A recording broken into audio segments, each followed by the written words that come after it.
How's it going, folks?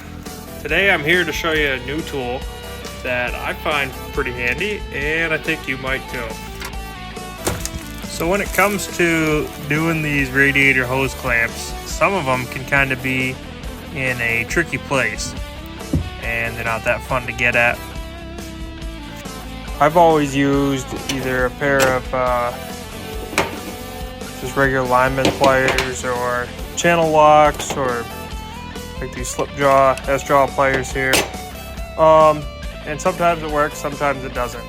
If they're easier to get at, sometimes you can just get in there and grab onto both sides, pull them together, and wiggle that back out. Recently, however, I discovered that there is a little bit better way. So here it is. It's this little custom set of pliers. It's a little custom job. Found them on Amazon. I don't know where I saw them originally, but I was like, you know what? I didn't know I needed that until I needed it. And they're pretty cheap.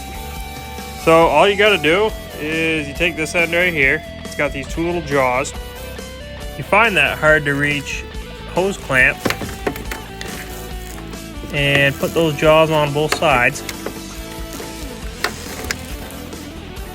And this piece right here has a ratcheting device, so it's one-handed operation.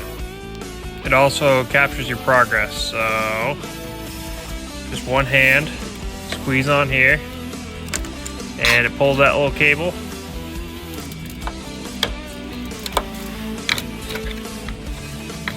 A little bit more, and there you go.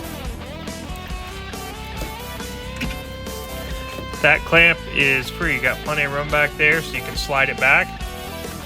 Maybe it's not a new and exciting thing to you, but I thought it was pretty handy, and I'm going to be using this a lot to work on my old Ford trucks and wheelers and stuff like that.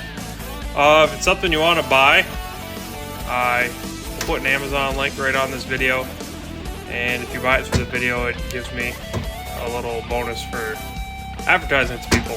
So there you go. Hope you guys like it.